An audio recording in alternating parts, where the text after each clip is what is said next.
Well, hello and welcome everyone to our Crystal Ball, to our Crystal Ball webinar series, where we will take a look ahead at a look back at 2020 and a look ahead to our Crystal Ball 2021 to the RNG space. And programming note, we're also going to be having a similar Crystal Ball look at ethanol, biodiesel, renewable diesel, and to be featured in upcoming issues.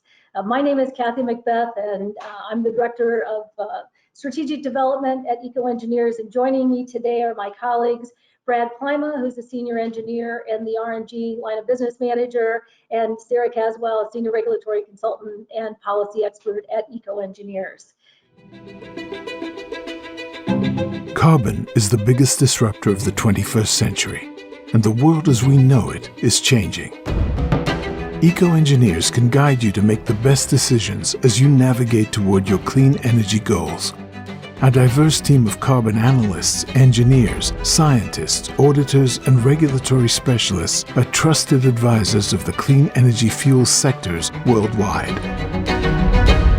Clean energy regulations are a maze. We simplify them with an unbiased approach and fully manage your compliance. Modeling your carbon reduction is complicated. We quantify your emissions with a rigor based in science. Together, we can create markets that will protect and grow your investment. We create sustainable solutions for a better tomorrow. We are EcoEngineers. EcoEngineers is a renewable energy consultant, audit and consulting firm since 2009, and we're headquartered in Des Moines, Iowa, with a mission to build out a clean energy economy. EcoEngineers has developed a proven process to enable clean energy projects from concept to commissioning and across the finish line into ongoing compliance. Our work is focused on biofuels, ethanol, biodiesel, renewable natural gas, hydrogen, and electricity, and emerging decarbonization strategies such as low carbon farming and carbon capture and sequestration. And a few housekeeping items here. The webinar is recorded. Everyone in the audience will remain muted throughout the presentation. Please send your questions through the chat function. We'll answer the questions at the end of the content delivery today, which will be about 60 minutes, and then we'll allow 30 minutes for Q&A at the end. There will be a survey at the end of the webinar. We really appreciate everybody's response. It helps guide us on how to improve our webinars going forward and the content you want to look at. And all of you will receive a copy of the recording at the end of the webinar. The agenda, so a 2020 look back, a 2021 look forward, emerging markets, and comments on the new Biden administration from our policy expert, Sarah, at the end, and then a Q&A session. With that, I'm going to turn it over to Brad for the start out on the look back. Thanks, Brad. Sure, yeah, thanks, Kathy. Hope everyone can see the slides and see me. I put on a jacket today, I think for the first time or maybe the second time in about 9 or 10 months. So it feels good to be talking to everyone, and really happy that you have carved out 90 minutes. I know everyone's busy, and carving out 90 minutes to join us here today. We'll spend about the first 30 minutes or so talking about a look back of what did we see specifically with RNG in 2020. We'll talk about credit pricing. We'll talk about COVID impacts. Obviously, that had a huge impact, both on a project basis, from a market basis, and we'll talk about some of the impacts that we've seen from COVID-19 specific to RNG. What are some of the other market challenges? What do we see? What were some hurdles or roadblocks for projects in 2020? And then Kathy's going to talk about the implementation of the new LCFS validation and verification requirements. 2020 was the first year for pathway validation. So previously, you would submit an application to CARB, an LCFS application, and they would review that and certify that pathway themselves. In 2020 was the first year of a third party like EcoEngineers did a third-party validation before that pathway would get certified and be available for credit generation. And we're also preparing for the first year of the annual verification process. So with that, let's jump right in and talk about some price history here with RNG. And we had a lot of ups and downs in 2020. The green line here is the D3 RIN price. With RNG, really two RIN categories for available credits. The D5 RIN, which is shown here in that orange line towards the bottom, and the D3 RIN pricing is the green line here. And notice, especially from about mid 2019, how much variability and what was happening to D3 RINs. So we saw at the end of 2019, D3 RIN pricing going down to historic lows, somewhere in the 60-cent range, bouncing back up and stabilizing for the rest of the year in early 2020 to about $1 per RIN. Once that RVO, that larger RVO was approved, then RIN prices shot up, to $1.50 to $1.60 for the first part of 2020. Had some stability, and then what happens in March? We have COVID starts to impact things. Pricing immediately goes down into the dollar range, and you can see that U shape there rebounded pretty nicely into June or so. Again, stabilized in that $1.50 to $1.60 range. We had some ups and downs, but recently, over the last 10 days or so, if you've been tracking our daily RIN pricing email or any of the index prices, you'll notice that D3 RINs have climbed to $2.08. So a nice increase to the end of the year. We'll talk about in the look forward portion of the discussion today, we'll talk about what we see happening with D3 RINs going into 2021. What about LCFS? Another good stable year for LCFS credits. Overall, we did see some softening of credit pricing after COVID, and we saw historic prices settle in that $190 all the way up to $210 per LCFS credit range. When COVID happened, that price did, for a very short time, dip down to $175 a credit. And that did rebound and stabilized again in that $190, $195 range. And today, credit price is trading just under $200 a credit. And with the LCFS program, there is a $200 price cap that is adjusted for inflation. So if you use that inflation factor, somewhere around $217, $218 is the hard cap for LCFS credit prices for 2020. So credit prices trending higher and higher towards that cap for a majority of the year. And again, in the next section, in the look forward, we'll talk about what we envision for LCFS credit prices, not just in 2020, but also in the next 3 to 4 years going forward. So stepping back a little bit into the RFS and RINs, what happened? A lot of things happened in 2020. What we're seeing, the theme here is it looks like the market will be short for D3 RINs in 2020. I think that's been evident by the recent price increase for D3 RINs going up, exceeding $2. And that's been a good sign that pricing is hopefully going to remain strong in the very near term here. So let's look at that. The 2020 RVO pre-COVID that was approved at the end of 2019, 590 million D3 RINs was the RVO. How is the industry doing from a production standpoint? If we take out SREs and COVID impacts, the market's going to be, it looks going to be short. So right now through October, about 376 million D3 RINs have been generated based on EPA available data. That's about 40 million RINs per month.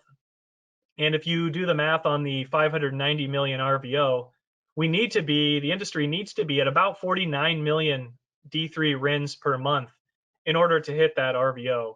So 25% short from industry production compared to the RVO.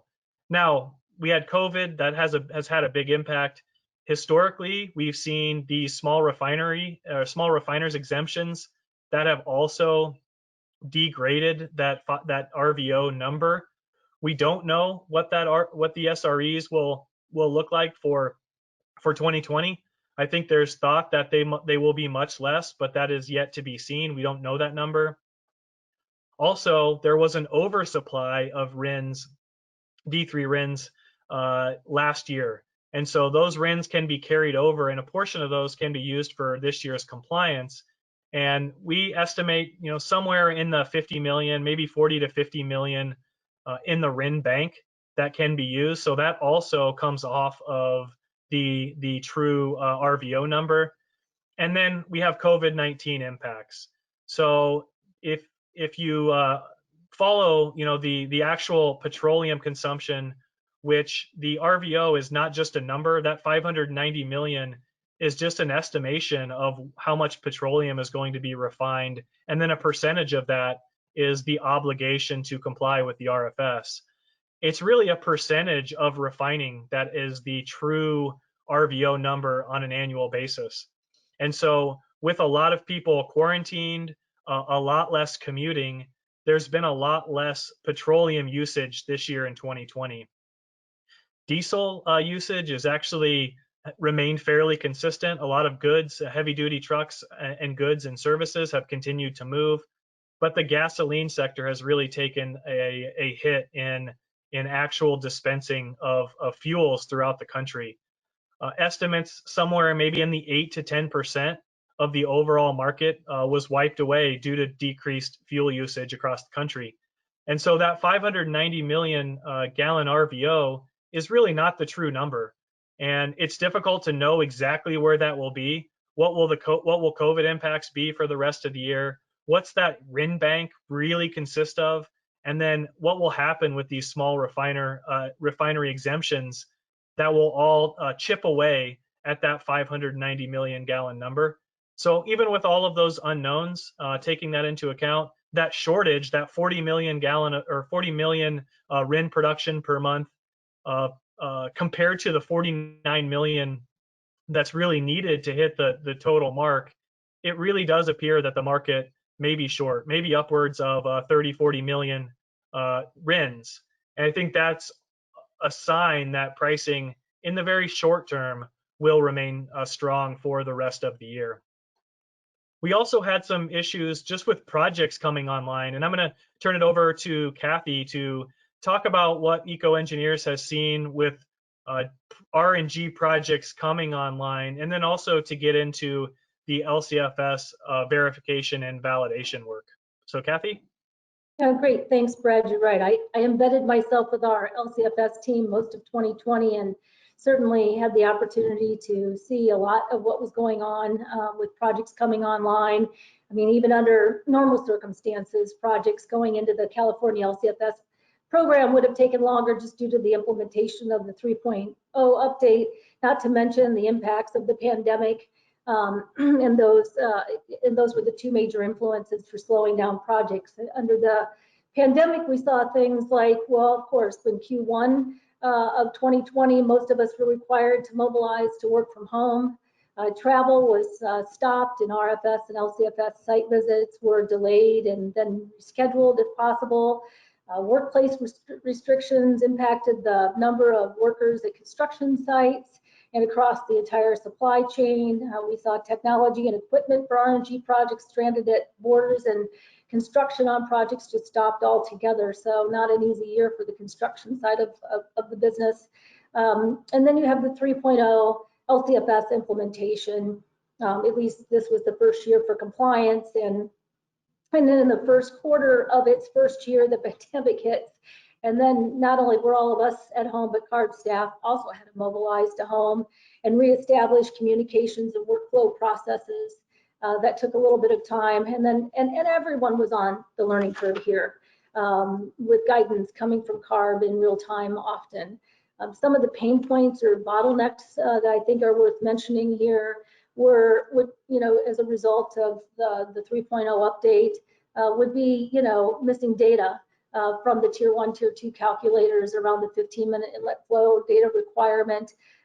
We had to stop and sometimes install new meters or have missing data substitutions approved by CARB.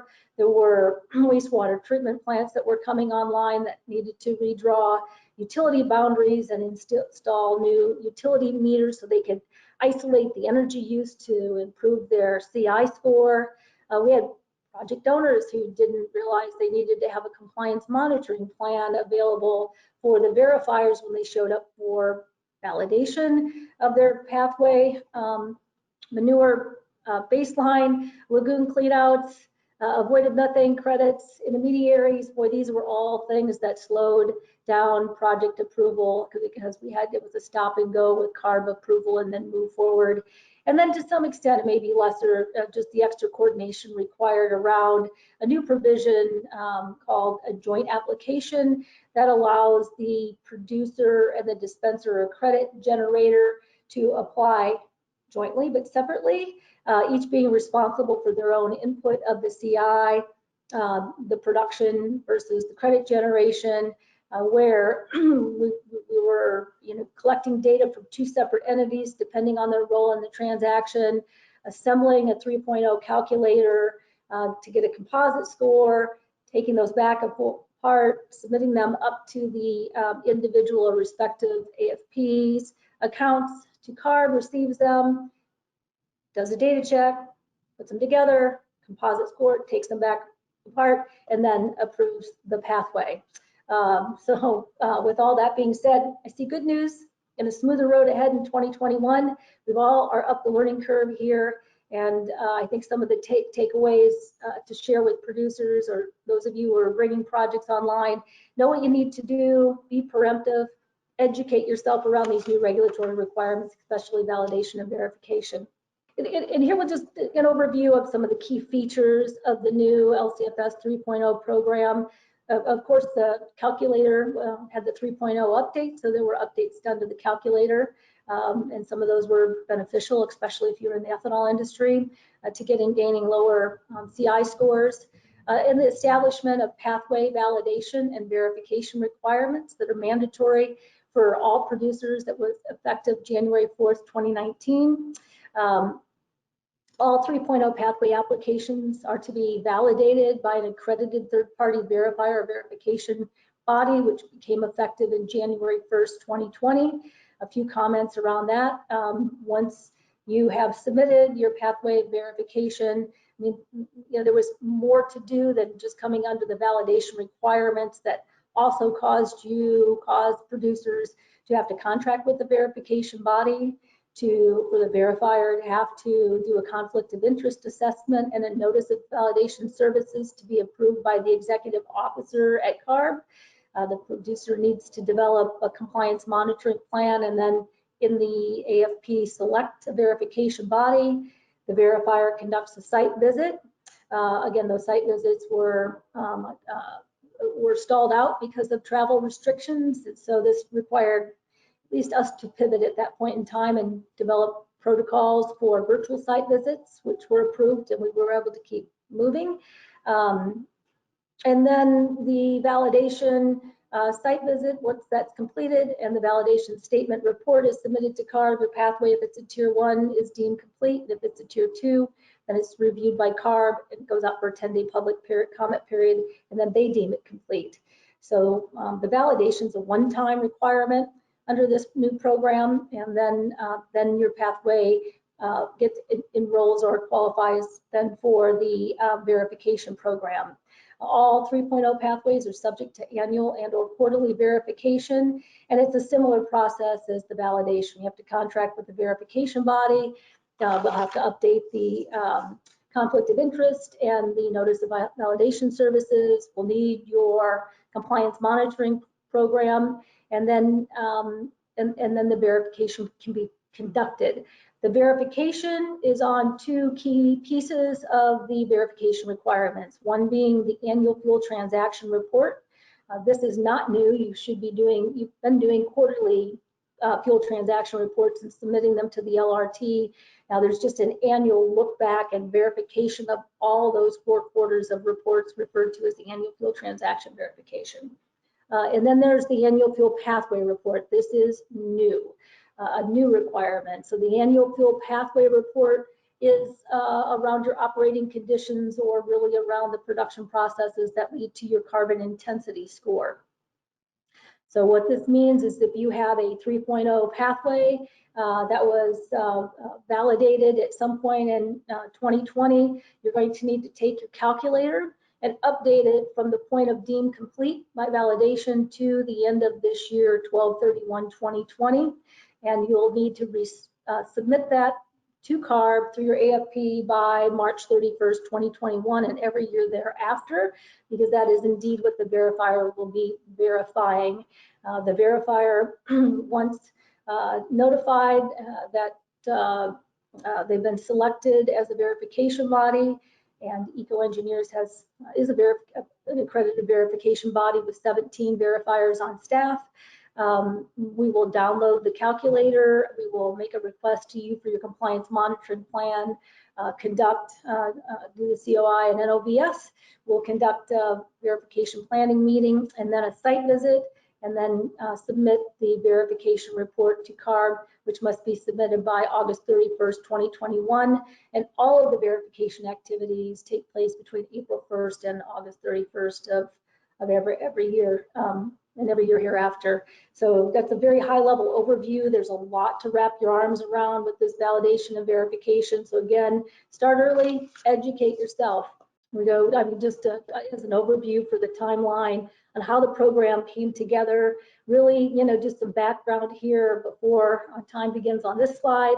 The rulemaking and workshops were started around this in 2016. In 2018, that received board approval, the 3.0 update. In 2019, 3.0 calculator and pathway requirements went into implementation.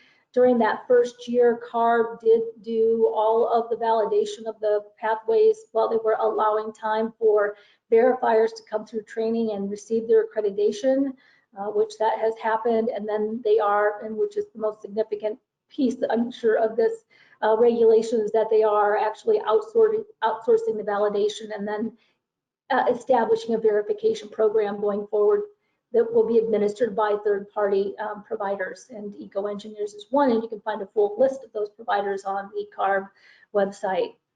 All right, let's just take a walk through the process one more time. You can see that there's the CI application, which is your 3.0 application. You get your pathway application. You need to contract with the verification body.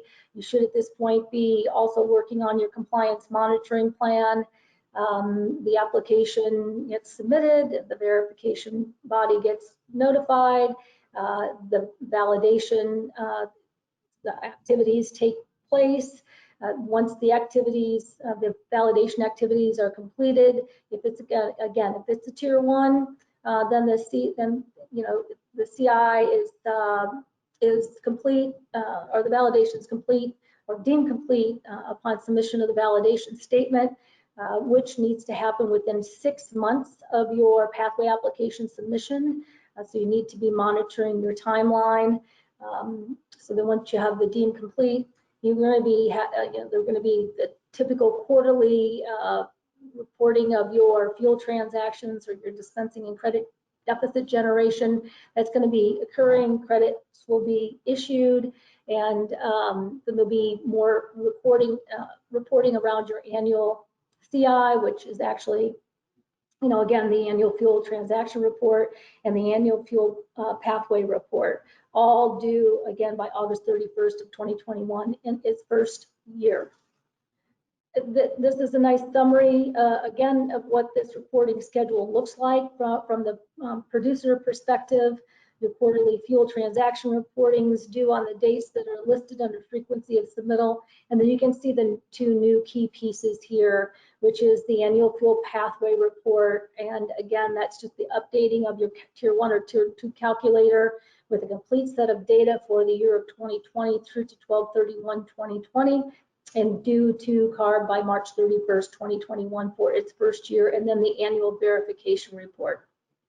I think that kind of wraps it up. Again, there's a lot of information that's buried in these regulations around validation and verification, so take some time to educate yourself. And with that, I'm going to hand it back to Brad. Yeah, thanks, Kathy. I think you're right. There's a lot to go through. There's a lot to go through, and it is a little bit of a learning curve. I think we've submitted, Kathy, somewhere in the 40 or 50 pathway validations. We've got 60 or 70 verification engagements planning for 2021.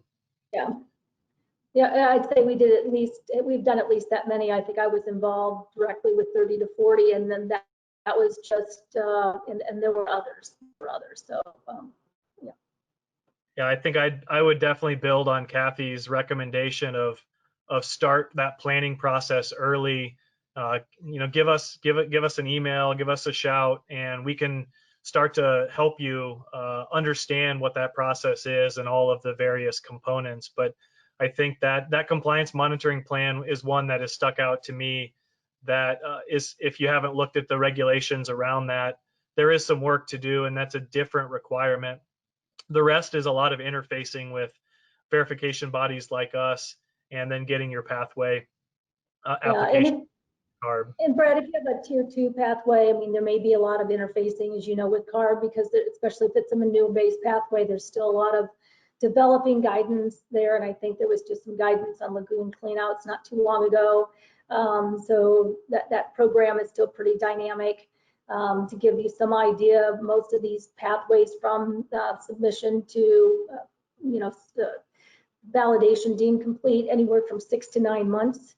And the compliance monitoring plan is really the heartbeat of the validation and verification, because that's where you capture all of your operational and transactional data that tells the verifier how you run your operation and how you maintain your CI score.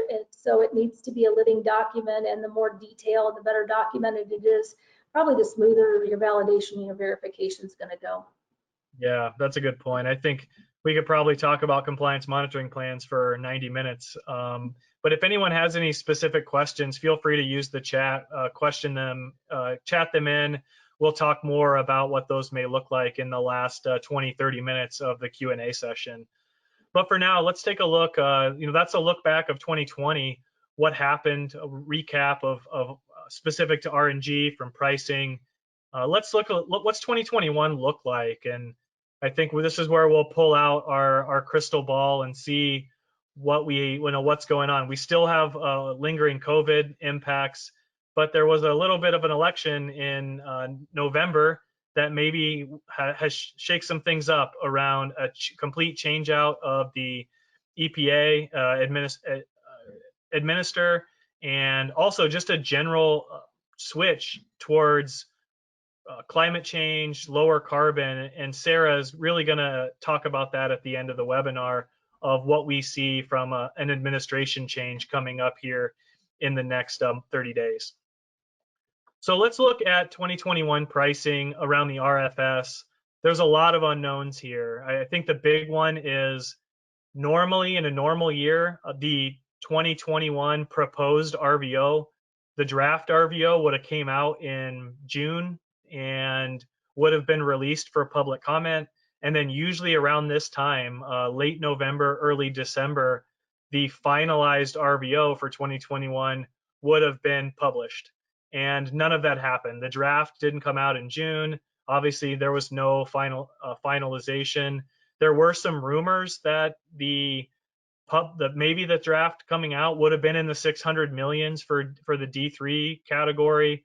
Nobody, just kind of through the grapevine. I don't think anyone knows that for sure, but that's certainly going to have an impact on 2021 RIN pricing if we don't know what the full 2021 RVO will be well into next year. I think that's one thing we don't know. When will that be released? Will they combine the 2022 process, releasing the proposed RVO, with the 2021 process? All of those are yet to be determined. But we have seen this before in historical years. And I think production, things are going to continue like there will be a 2021 RVO eventually. I think people expect that to grow from 2020, and we'll see what the production looks like to match up. But I think in the very short term, we're bullish on the overall RIN price over the coming early in 2021 until we see what that actual RVO may be. Another thing that to point out here is the cellulosic waiver credit. So the compliance mechanism for a D3 RIN for an obligated party is you either buy a D3 RIN or you go buy a CWC, the cellulosic waiver credit, plus a D5 RIN. And so there is a cap on where D3 RIN prices trade, and that cap is the CWC plus the value of a D5. D3 pricing is not going to go above that because the obligated party can switch over and use the other option as a compliance mechanism. So that CWC value is just a function of the wholesale price of gasoline. So it's $3 minus the wholesale price of gasoline, which is adjusted for inflation. And that calculation for 2020 was $1.80. So if you look at the value of a D3 RIN right now, somewhere in the dollar per RIN mark, the price cap for a D3 RIN is $1.80 plus $1, so about $2.80. Well, when you look at the last 12 months of wholesale gasoline prices, due to COVID, oversupply gas prices being low even before COVID, the gas pricing is down. And if you use that formula, $3 minus the wholesale price, average wholesale price of gasoline, the lower the gasoline price, the higher the cellulosic waiver credit.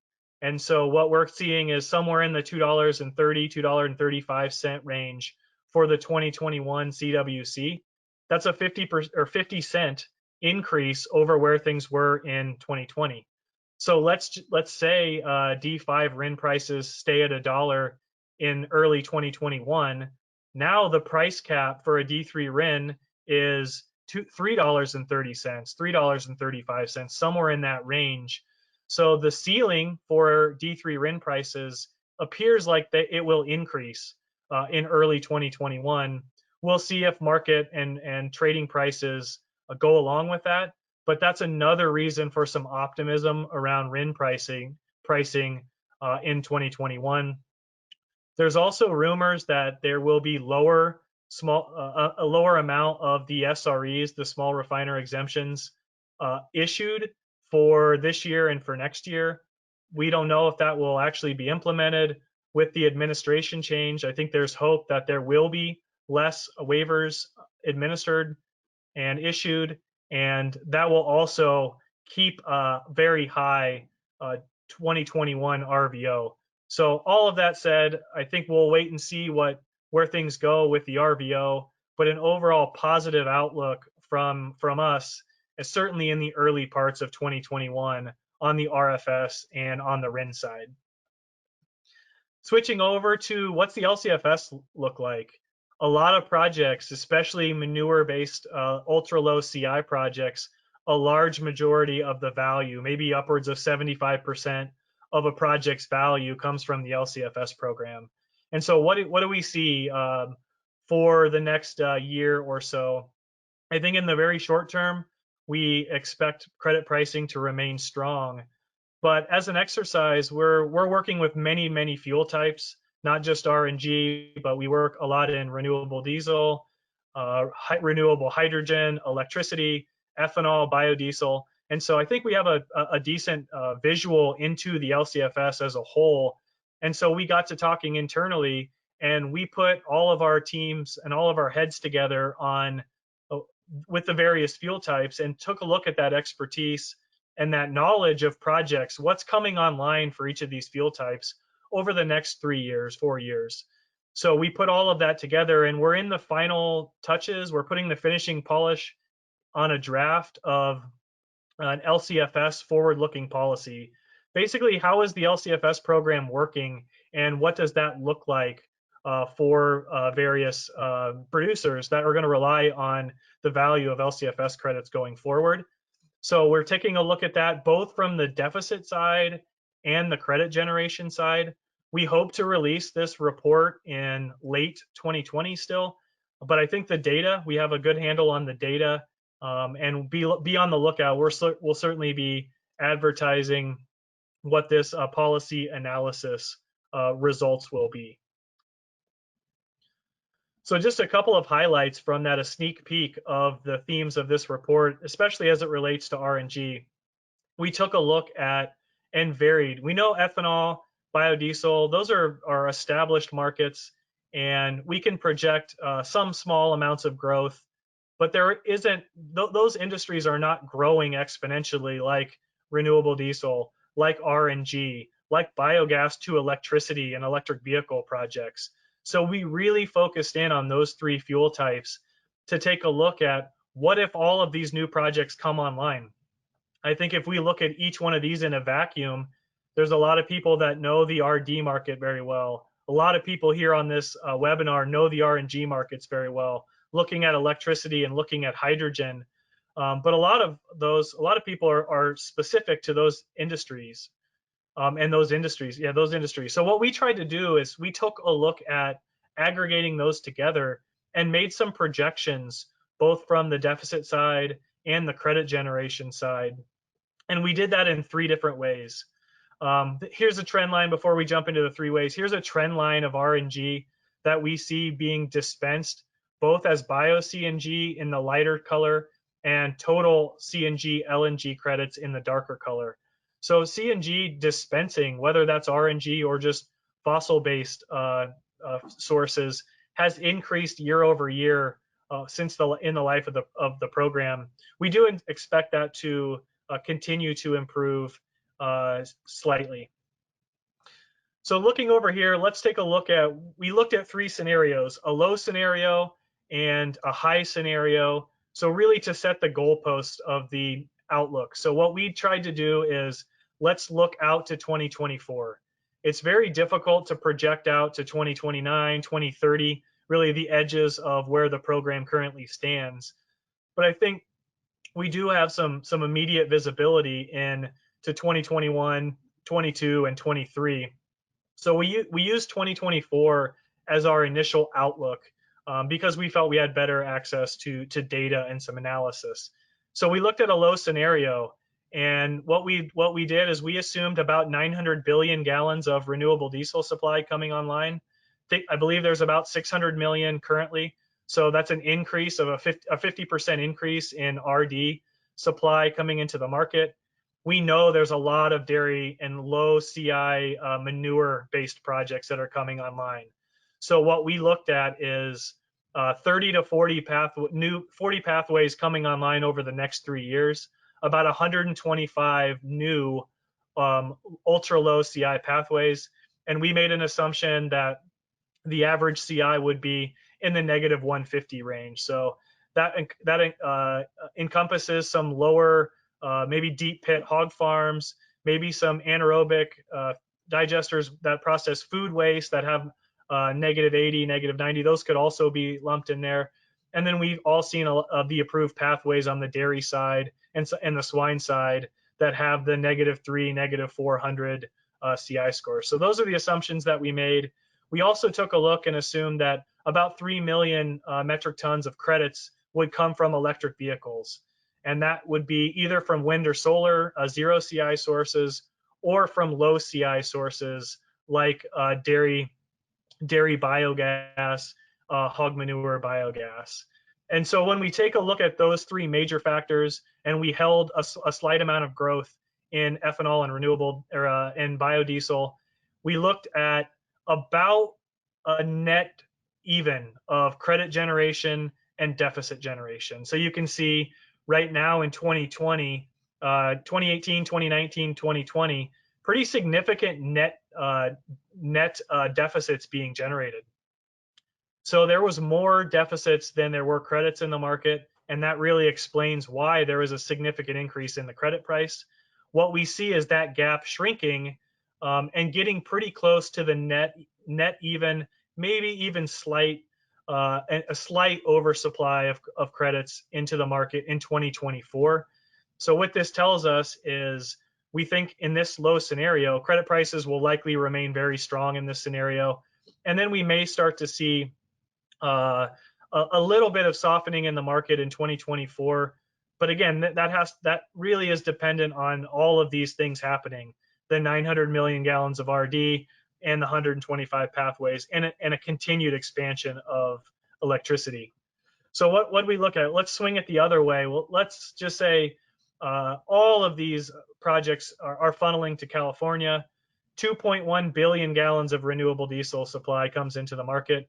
We're not necessarily convinced that will happen, but if you go out there and look at published public data, there's a lot of renewable diesel being planned in the country.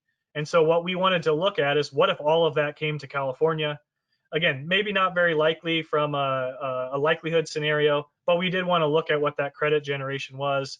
We kept the 125 RNG pathways consistent. And then what we said, what if additional biogas, low CI electricity projects would happen and credit generation doubled? What that showed is a very high supply of credits, oversupply of credits in the marketplace that may even switch from credit deficits to credit positives in 2023, 2022, 2023. Again, this may not be overly likely, but this is what is out there as a high scenario. And if this happens, there's no doubt that credit pricing would soften if this scenario would happen. Now, all of that said, what's a likely scenario? Probably not the low side, probably not the extreme high side either. So we took a look at, what if 1 billion gallons of RD come online? So that's trends closer to the low scenario. We're pretty consistent on the 125 new lower CI animal manure pathways, and then in between on new credits being generated from electric vehicles. In that case, there's a much smaller switchover, but still potentially sometime in 2022 or 2023, 2024, where credits start to outpace that deficit generation. And that may have a slight impact on credit pricing going forward. Now, we looked at these scenarios in a vacuum. Right now, what this does not account for is other LCFS markets opening up, which we'll talk about. Those are all critical components to these assumptions, but we're going to lay all of these out in this report. So I know Kathy covered this. I'm going to skip over the LCFS verification requirements. I think she did a good job of saying what's new, but no, in 2021, all of your LCFS pathways projects are going to have to comply with that third-party validation and then do the ongoing verification process. So with that, I'm going to pause and turn it over to Sarah Caswell, who is really leading up our policy team. She's been following along heavily into this LCFS rulemaking process. And so, Sarah, you want to take it away? Sure. I'll just briefly talk about opportunities for RNG producers and stakeholders to get involved in California prospectively. So California just started a major rulemaking in October. It was supposed to start in April, but because of the pandemic, it got pushed back. There has been little formally written on what the process is going to look like, but from my sources and talking to folks in the industry, it looks like there's two parts to this. There's the informal rulemaking process and then the formal rulemaking process. And you know, it's my recommendation that folks plan to be a part of both and to advocate for their positions during both processes, because it's equally as important. So during this informal process, starting in October, CARB staff held its first of likely many workshops on specific topic areas under consideration for regulatory updates under their current rulemaking process. That first topic was on potential credits for farm practices and soil carbon sequestration. After a workshop, stakeholders have 2 weeks generally to submit written comments to CARB staff for their consideration. as they work through all of the issues before they come up with a formal proposed rulemaking, likely sometime at the end of next year. Again, there'll be like a second chance for affecting that rulemaking by submitting formal comments to the formal proposed rulemaking then. But hopefully, if you've advocated well enough and there's enough support, the provisions that you'd like to see in that formal rulemaking process will be in there to comment on. So that's it for now.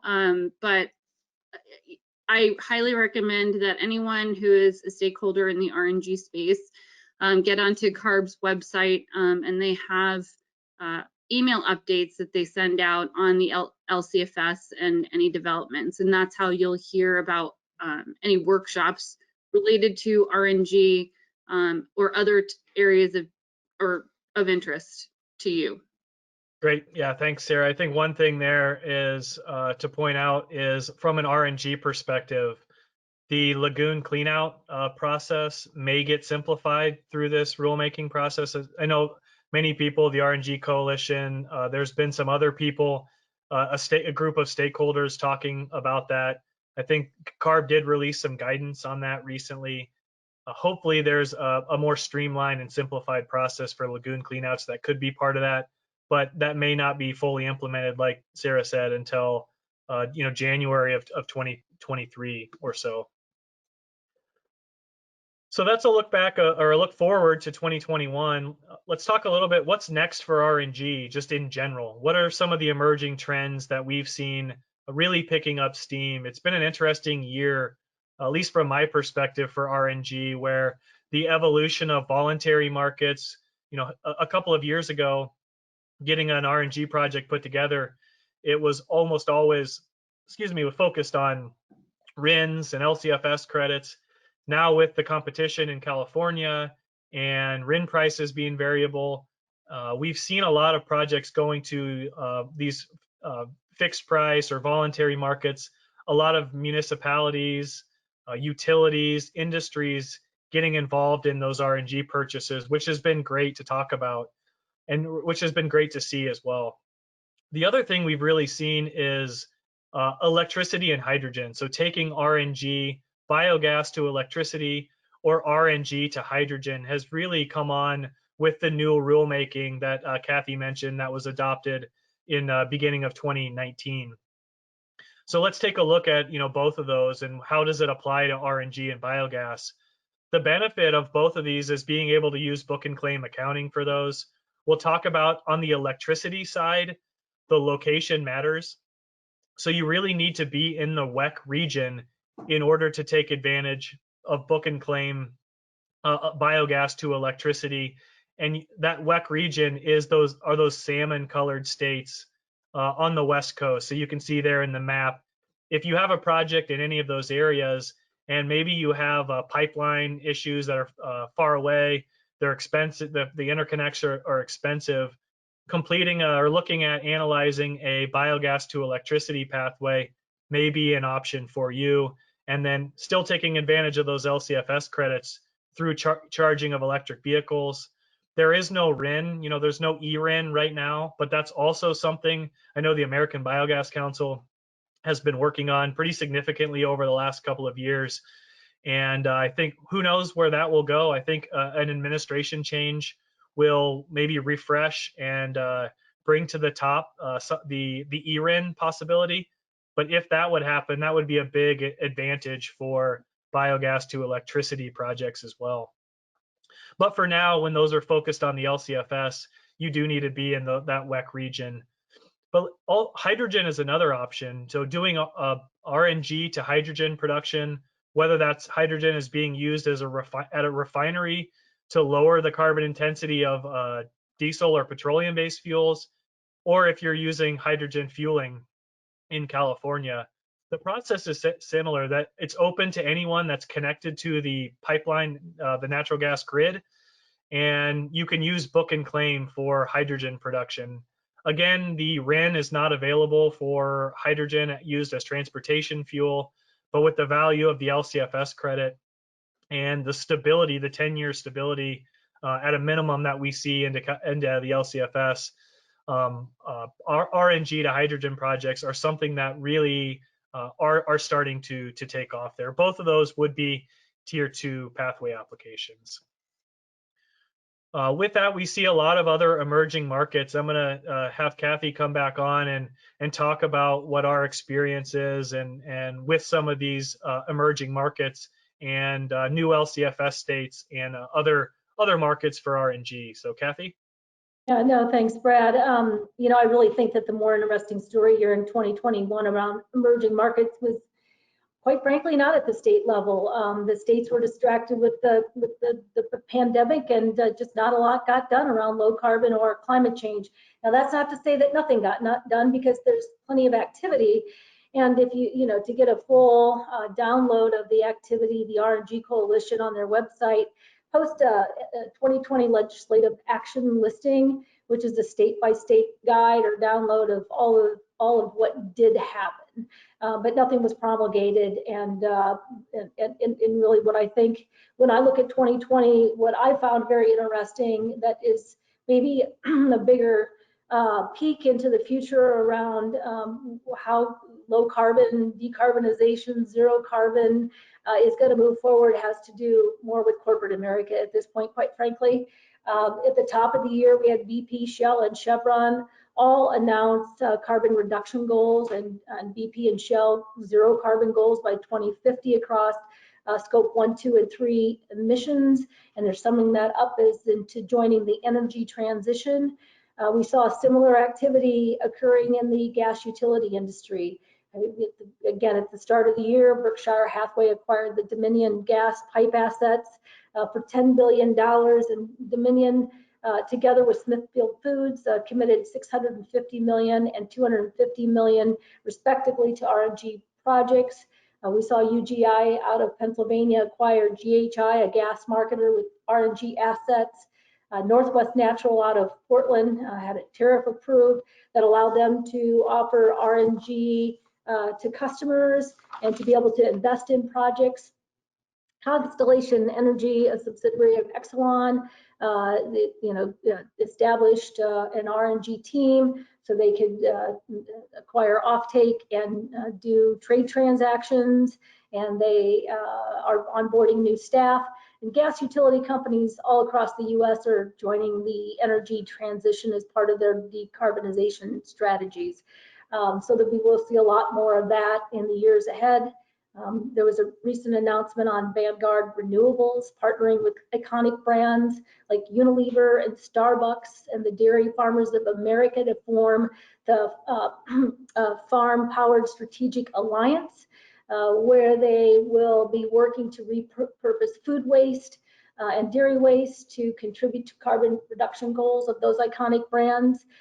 Amazon came out pretty publicly and committed to carbon reduction. And then you've got the RE100 group, which are the top, 100, 500 Fortune companies globally who have, and there's more than 250 of them at this point, that have made formal commitments to carbon reduction, significant carbon reduction goals.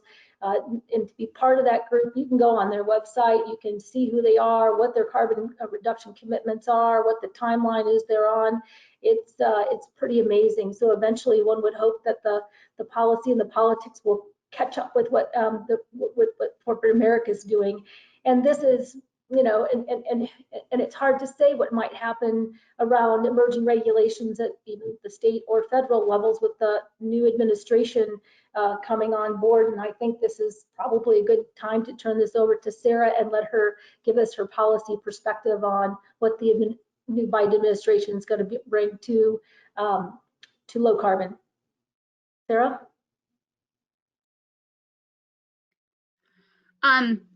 So we just had this election. Brad talked about that earlier. And at the executive level and at the congressional level, climate was very much on the ballot.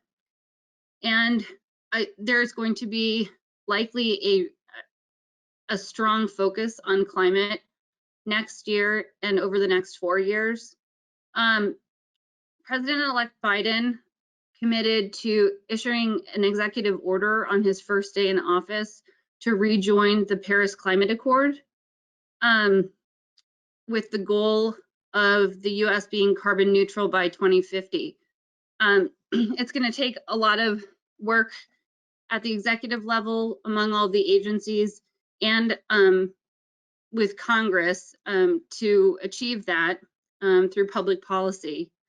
Biden's also talked about wanting to get Congress to pass a $2 trillion investment in clean energy sources and tying COVID economic relief to clean energy initiatives. So we'll have to see how that pans out in the early days of the Biden administration coming up.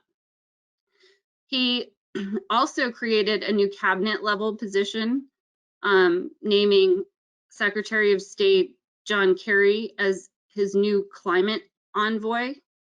That's a position that's never been a part of the administration before. And that just reiterates the Biden administration focus on climate change reduction strategies and the level of priority that will take in this administration. I talk about USDA and US EPA.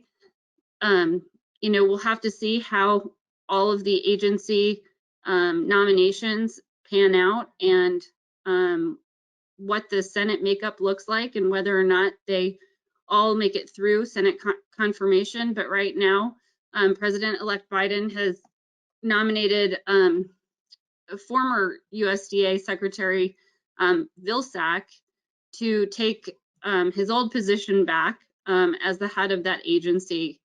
We saw Secretary Vilsack and his commitment to renewables in that position before, so I think that we can safely assume that that will be a focus again, particularly with President-elect Biden's focus on renewables and climate. And of course, RNG will be a part of any climate solution.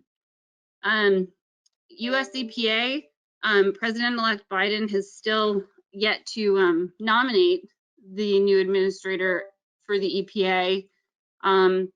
There are news reports this week indicating that Mary Nichols is no longer one of the top candidates, and that there are about 4 or 5 folks in the running right now. So we'll have to see. I think that we can expect that nomination here in the coming days. Next slide. Of course, what President-elect Biden is able to achieve on climate reduction strategies will largely depend on approval and initiatives enacted by the US Congress. There's a couple of things. The House of Representatives, as we know, will retain Democratic control, likely with Speaker Pelosi keeping that role and determining what legislation comes to the floor for a vote. So in terms of climate and RNG policies in particular, that's generally good news because Representative Pelosi has a track record of being very supportive on biofuels policy. She was inherent and led the effort to pass the RFS back in 2007 and in 2005. But on the Senate side, we'll have to see how the Georgia elections pan out and how the balance of power pans out in the Senate. If the Republicans retain control, Mitch McConnell will likely still be in power as the leader of the Senate and will determine the legislation that comes up on the floor for consideration. That might make it a little bit more difficult, just if you look at historical support or his historical record on the climate. Might make it a little bit more difficult for Biden to achieve all of his goals as quickly and as easily as if a Democrat Senate is achieved through the Georgia results. However, I think as we all know, even if Democrats control all 3 houses, it's not going to be a cakewalk to get climate legislation passed and through, because even among Democrats, there's a split in terms of what kind of policies should be enacted to achieve climate reductions. So there will be a focus on climate. RNG will be a part of it, but the pace with which it moves forward will be determined largely on the congressional makeup and how well they work with Biden next year. That's really all we have formally, but happy, I know we have some questions that are building up in the chat, but if you have anything, any topics that you want us to discuss or have a specific question, please type those into the chat box, and we'll get those answered. We will make a copy of the recording available, but usually we don't release the specific slides. But if you had a specific piece of information you wanted, feel free to reach out to one of us, and we will see what you can provide. And I also did want to make a final plug. There was a lot of questions about the data of the LCFS and what we're projecting for certain volumes of RNG. I think we're still putting the very final touches on what all of those are, so I don't want to give out specific numbers until that report is published, just because they may change slightly. But if you're interested in seeing a copy, getting a copy of that report, and you're not on our distribution list, feel free to reach out to me. You can reach out to Kathy or Sarah as well. We'll be happy to let you know when that becomes available. So with that, maybe we'll jump into a few questions here. I think we have about 25 minutes or so left here. Here maybe one, Sarah, that I noticed a couple of versions of about the LCFS rulemaking process, and do you think that will?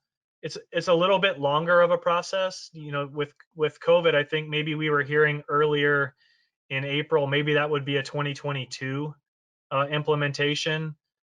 Maybe do you have any other thoughts on that sliding to, maybe that once they get through the rulemaking process, that implementation not happening till January of 2023? A couple of questions around what's the likelihood that could accelerate or take a little bit longer? Great question. And again, there's not too much formally written that I've seen on what the process is going to look like.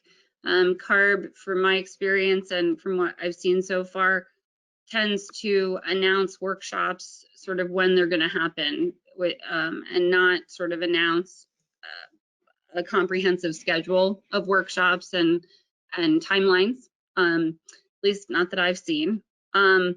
One contact in the industry that is very close to CARB, spends a lot of time there. He and I spoke recently, and one thing, so one scenario that could happen is that the rulemaking process would be bifurcated, with sort of technical changes and updates to the program first, and then a second rulemaking dealing with any kind of more detailed analysis or program extensions. So in that scenario, what might likely happen is that with the first rulemaking on the technical changes, we continue to have these informal workshops to inform CARB staff and to sort of, of what stakeholders' opinions are on how the LCFS should be updated, going through, mid to late summer of next year, with then CARB staff turning around a proposed a proposed rule by the end of next year, maybe, or early 2022.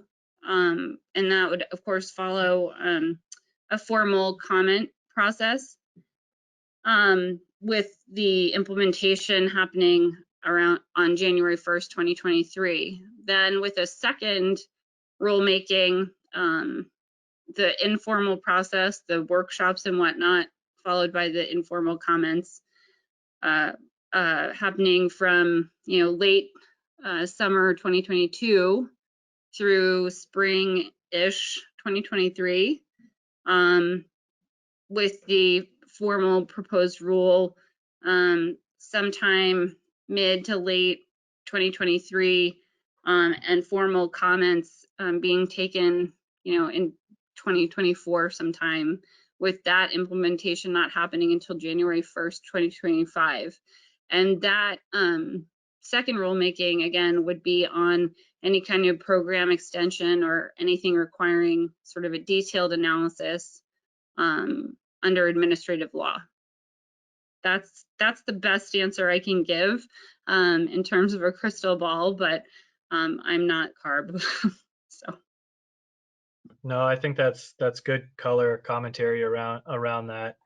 I did want to pivot over. We had a couple of questions about LCFS pathways, and one that we get asked quite often is around dairy and swine manure, and is that the only manure-based feedstock that can get these ultra low negative CI numbers? And I think we've been a part of a lot of these discussions, and CARB has several times told us, right now under the current regulation, dairy manure and swine manure are the only ones that will the only manures that will qualify for this methane avoidance credit, and which lead to these highly negative CI numbers. So beef cattle manure, turkey litter, chicken litter, all of those would not be eligible to get the methane avoidance credit, although that is ongoing discussions as part of this rulemaking and public workshop period. But for now, the regulations pretty clearly spell out this carve out for dairy and swine manure. And so it's not so much that the other manures do not qualify. You could do a beef cattle manure pathway, but it's likely going to have a slightly positive CI score. It's, instead of being negative 200 or negative 250, it may be positive 20 or positive 30. And with the competitive nature into the California LCFS program, positive CI RNG is getting more and more difficult to place into the market, especially from a longer term perspective, because many of the CNG stations, many of the offtake parties see the same thing that I mentioned before, is a lot of low negative CI projects coming online. And if you have a finite amount of CNG dispensing and you're getting a percentage of the credits, you want to generate as many credits at a highest value as possible.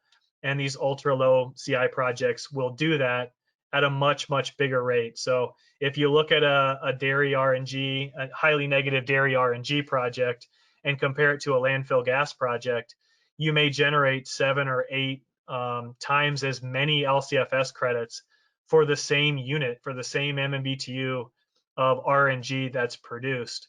And so there's a lot more revenue on a per MMBTU per decatherm basis for these ultra low projects. And there's a really, really high appetite and demand for those in California. Somebody else asked, is the California LCFS market saturated? And I think from an RNG perspective, it's getting pretty close if it's not already there, but there's still maybe a little bit of CNG, fossil CNG that's being dispensed, but that's quickly becoming nearly 100% RNG. But there's more RNG supply coming online than there is CNG dispensing capacity in California. So what's happening is this ultra low CI and this negative CI gas, whether that's food waste or whether that's dairy and swine manure RNG, are coming in and they're displacing landfill gas and wastewater treatment plant gas. So if you have a new project that is positive 30, positive 40, positive 50 CI, if you think about it from a market dynamic standpoint, there's really no home for that, because the RNG that's in the RNG that's being dispensed already has a similar CI score to that, and those 100 plus ultra low CI projects are on the horizon. And so it's a matter of time before the overall aggregate CI score of RNG being placed in California is negative. And we're starting to see that play out in market dynamics. And so a lot of this positive CI gas has to stand alone, either on RINs only. Maybe you do get into California for a short term, but it's probably not a long-term play. But you have to rely on RINs, or what's really becoming more and more popular is voluntary markets or other non-transportation regulated markets like California, maybe state-specific RPSs like what Colorado's looking at, or all of the corporate and utilities that Kathy mentioned are starting to add RNG as a significant part of their goals to achieve carbon neutrality, specifically on the utility side. So we're seeing maybe some good news and some bad news there. More markets for RNG, but less RNG project types being able to go to California, which is really why the market needs some of these other states and some of these other markets to develop and start to mature. If a New York LCFS came online with a significant volume, Canada with a national LCFS, if you start adding those together, then you're starting to take away that bottleneck of every RNG project wanting to go to California, and now you can diversify across markets. So if New York opened up, for example, if you're a dairy in the Northeast developing a project there, right now you're getting penalized from your CI score by transporting that across the pipeline by 3,000 miles. If you have a market next door or in your own state that is more competitive from a CI perspective, that has a lot more of that capacity than open capacity than California does, that's going to do great things for all different project types. So the more of these projects that continue to develop, in my opinion, the better for the overall market here. Let's see, what else do we have? We also have, I talked a little bit about the CNG saturation as it relates to LCFS. We are assuming that is saturated here going forward. Can you review the formula for calculating a D3 RIN relative to the CWC? Yeah, sure. So the cellulosic waiver, the D3 cap is the value of the CWC plus a D5 RIN. That compliance mechanism needs to be the two choices. You buy a D3 RIN or you buy the waiver credit plus a D5. And so it's simply the addition of the CWC plus the value of a D5 RIN.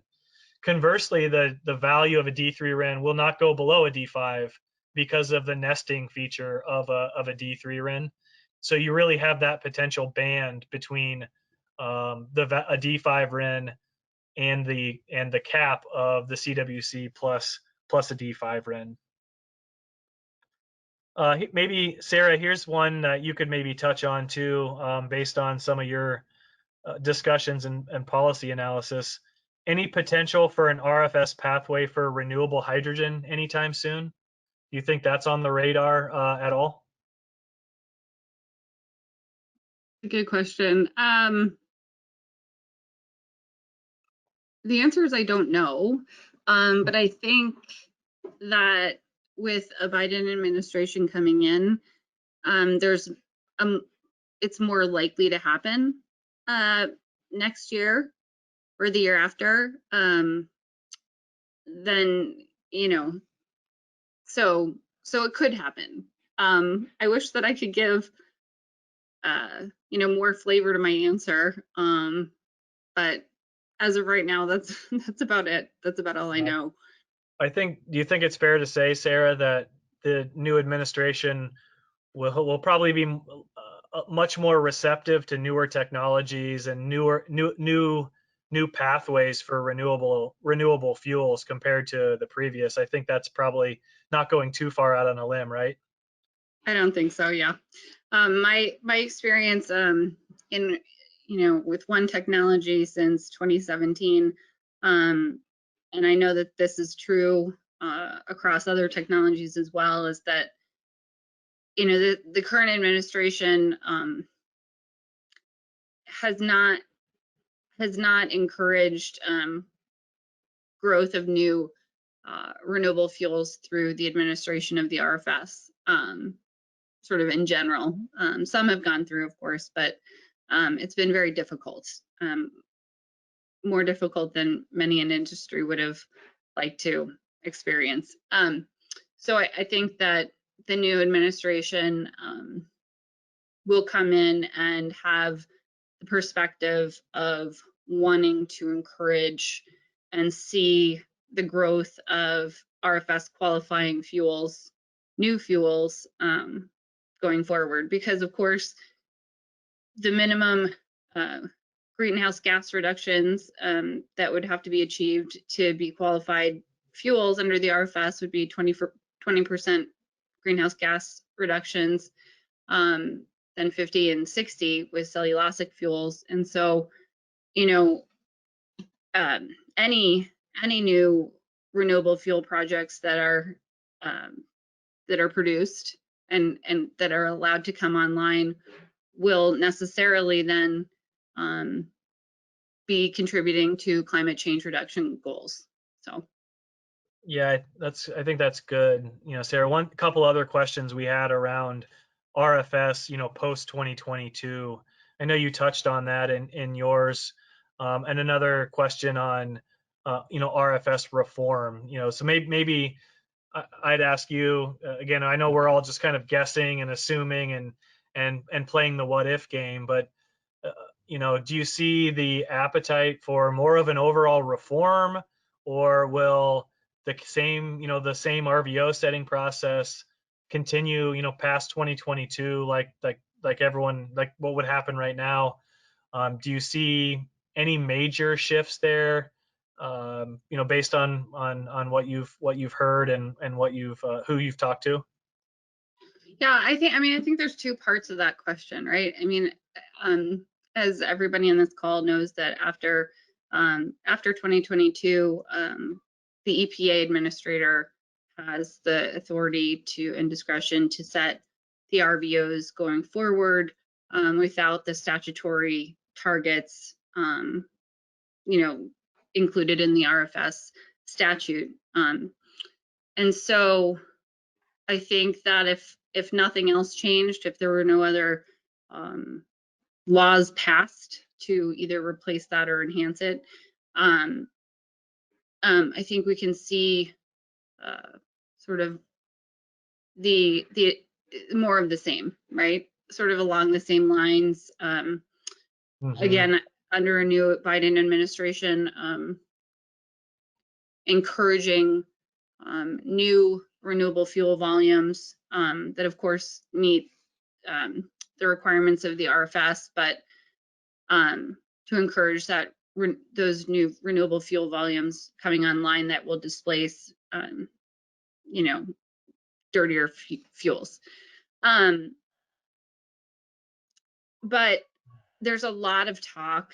Again, I alluded earlier, climate was very much on the ballot this year. I think it's top of mind of a lot of newly elected officials that are going to Washington in the Biden administration and on the Hill.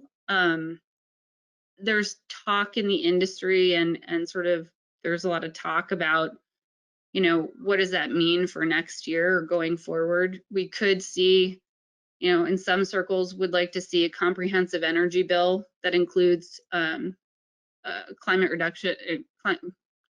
change reduction strategies. And of course, RNG projects would presumably be a part of that. I know that there's already talk about the farm bill sunsets in 2023, and there's a reauthorization process every 4 or 5 years. So there's already talk that there'll start to be action on the Farm Bill reauthorization process next year in 2021, 2 years ahead of schedule, and that there's a contingent in industry and some stakeholders that would like to see a climate title included in the new Farm Bill with a carbon trading system included in that. The Farm Bill also will include, programs and funding for renewable energy, renewable fuel projects, and RNG would be a part of that, presumably. So I guess the answer is, I think that EPA, they've already, the staff, the non-political staff who will remain after the end of the Trump administration have already started work on what 2022 RVOs would look like. It's referred to as a set to set the 2022 RVOs. So I know that administrative work will be going forward. But in terms of legislation, I wonder, and I don't know the answer, but I wonder if Congress will recognize that the RFS statute sunsets for the statutory targets, and would want to either extend or replace the program with legislation and not leave it up to the discretion of EPA. I don't know the answer to that.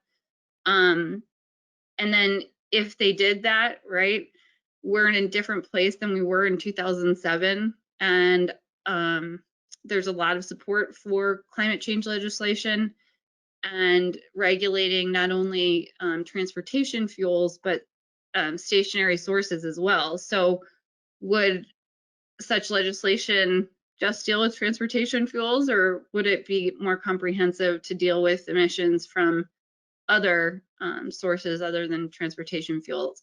Again, I don't know the answer to this, but they're all things to look out for next year.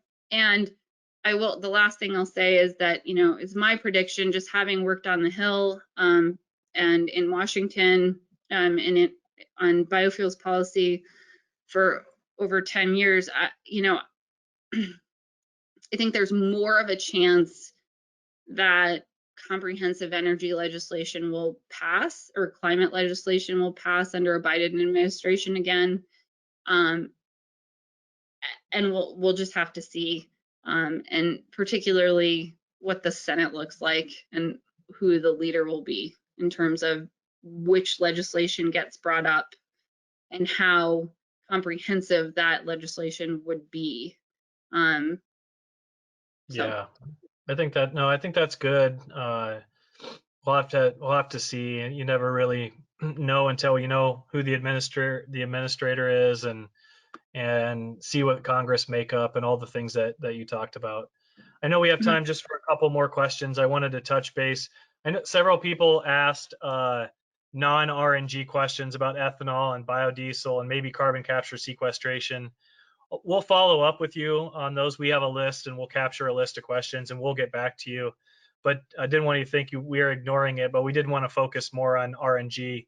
We will have more of these sessions in January about renewable diesel, biodiesel, and ethanol. But I thought we had a good question here about, what drives voluntary markets to want low CI. And I think that's good because it relates a lot to what Kathy was saying earlier, that utilities, corporations, not only do they just have a volumetric, they want to be 100% renewable, buying 100% renewable fuels or using 100% renewables for their process energy. They also want to be carbon neutral. And if you look at it, a lot of these RNG outside of manure and some others have a positive CI. You get a nice greenhouse gas emissions reduction from landfill gas, maybe 50%. But if your utility has a carbon neutral goal, you can't get there, with even 100% RNG in their pipelines. So there is more and more focus on CI. Some people are willing to pay more for lower CI. Some people just want to know what the CI is so they can start, an overall a carbon accounting system for that. But I think the need to understand your project's CI, even if it goes to the voluntary market, is becoming more and more important than maybe that wasn't the case a couple of years ago. The other one I thought was good is in California, is there more demand for RNG? Is it CNG or hydrogen vehicles? The hydrogen fueling using RNG is certainly increasing, but it's still a pretty small volume. I think there's a lot more growth there that could happen than there will be from a percentage basis from a CNG perspective. But CNG, the overall volumes are still heavily weighted towards CNG and LNG. So most of the RNG is still targeted towards CNG, LNG dispensing as fuel.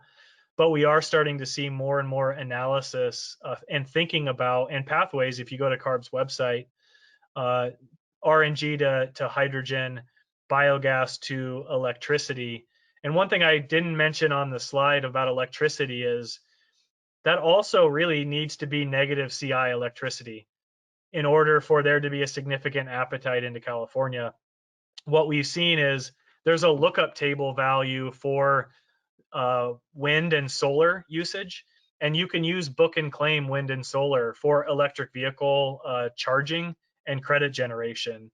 So if you think about a CI score from your landfill that has a positive CI, it's facing the same issue that is happening in RNG or to CNG vehicle fueling, is that if you're if you have electric charging for electric vehicles, and you can easily use book and claim solar or wind for a 0 CI, you're probably not going to partner up with a CI of positive 40, positive 50, positive 60, or even more than that for landfill conversion. So there's still that demand for negative CI. We're seeing a lot more food waste, slightly negative. Maybe if you're a mixed waste digester, that you're mixing dairy manure and some other feedstocks, and your aggregate CI score is negative 30, negative 40, negative 50. There's a pretty high demand for that on the electricity and the hydrogen side right now, but it's still an overall smaller volume. So with that, I know we had a lot of questions that we didn't get to, but we will reach out and we'll answer and we'll follow up with everyone. Lindsay will also send out the copy of a YouTube link to download and to go back over some of this. So we really do appreciate everyone's time and highly encourage you to reach out to any one of the three of us if you have more specific questions, or if there's anything that EcoEngineers can do to help move your RNG projects along. We'd love to open up that dialogue and talk to you. But with that, Kathy or Sarah, do you have any final thoughts to add here to the group? No, I just want to thank everybody for joining us today for our presentation for Crystal Ball, look into for Crystal Ball webinar series, and just to say, happy holidays, everybody. 2020 is just about behind us. I think we can all be hopeful for 2021, and so I just appreciate all of you and the business and the support that you've given EcoEngineers over the years. Thank you. Thanks, everyone. Yeah. Bye-bye. Bye.